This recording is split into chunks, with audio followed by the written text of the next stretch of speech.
Well, they're mustering and mastering just about everything. Push to the side of the road here. Please don't go off into the ditch, for goodness sake.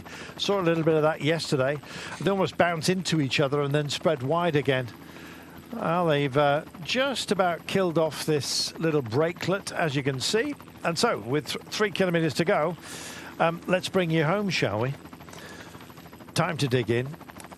We then are on an arrow straight road, albeit with a little bit of pickup, as you can see. And this kind of really wears you down and goes on for quite a while. In fact, this will take us to the lip of that little downhill section I was telling you at 2K. So another 1,500 meters of kind of gentle ramp climbing at the moment.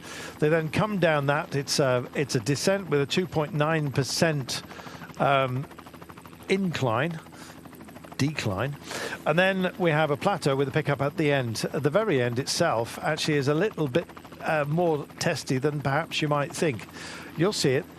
They've already witnessed it as they've taken that turn. The nasty turn comes with about 450 meters to go. A couple of twists before then, roundabouts. And Race Radio declares all together crazy, I think you might say today. Lipera in the minty green. There he is, just off centre to the right-hand side of your screen, just screened at the moment by his Decathlon AG2R Le Mondial team. Meanwhile, Kern Farmer also working hard here for Paul Mikel. That would be a surprise today, but surprises do happen. Kentin Hermans and Stan van Tricht for Alpecin de Koenig. They clearly believe in him, and surprises have happened. I think you might say that Paul Lipera yesterday was a surprise. Well, they intend to make sure that you don't think of it as that way.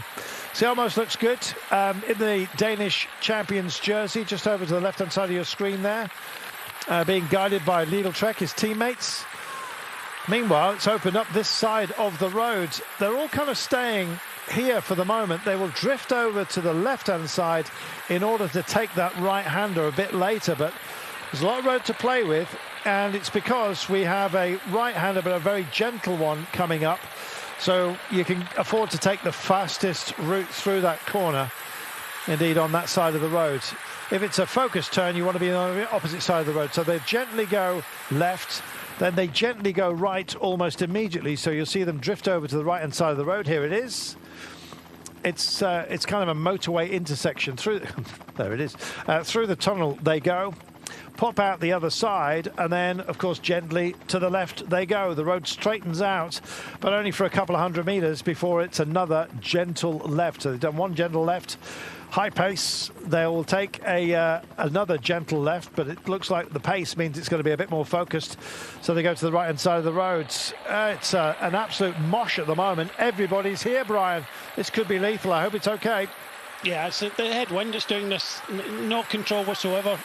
Teams kind of sitting back. 1.6 to go. Now we see Lipera's boys of Decathlon now coming towards the front. The yellow jersey is there, which is good to see, but Lipera has been pushed out of it a little bit in the right-hand side, so he's leading out, but he's not on it. So, another crash at the back there, right in the middle of the peloton. It's inside the last 3 kilometres. It'll be given the same time, but it was rather chaotic. Absolutely. I'm just hoping that Roglic wasn't involved yet again, and I'm afraid there's more wreckage here than riders. Carlos Rodriguez involved, but the race will still continue at the front. These guys, Ayuso down in the blue jersey. It is Ayuso. All of these riders have been given the same time. Down. It's all about damage. Yes, it is, and Ayuso does not look in a good place, I'm afraid. He's just off the top of your screen as we speak at the moment. Gotson Martin as well for Euskadel was another one of those involved as a principal that would have had a go today. Roglic, battling his way through, is actually staying with it. He's centre of the road at the moment, and it looks like he's all on his Jack Jones. Decathlon AG2R Le Mondial are doing a fantastic job, and in fact they've got Mr. Minty Green here. Paul Lipera is in a very good position, just coming up to that final turn that they've got to deal with. It's a right-hander coming up any moment now, a 90-degree, and they take it safely, and now it's time to do the climb, Brian. Yeah, just coming around that corner, knowing that Ethan Hayter was being brought up, but Kwiatkowski's here. Kwiatkowski is now at the front, but Ethan Hayter over on the left-hand side. By the barriers he is. Been pushed out a little bit. Drops in just behind Nico Arndt as well. Aaron Burrow's also in the frame here. And now it's a time to pick up Paul Lopera. Need to see him. Can't see him just for the time being. Picking up over the top.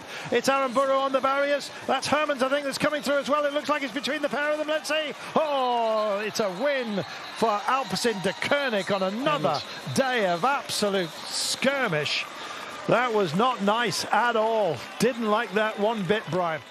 Zambanini it was for Bahrain, victorious ahead of Aaron Burrow. In third place for Movistar, Di Preto for Jayco. Nico Arndt in fifth place after doing a lead out for Zambanini. Ethan Hayter sixth ahead of Gregoire, Vauquelin, Brett and Retelieu.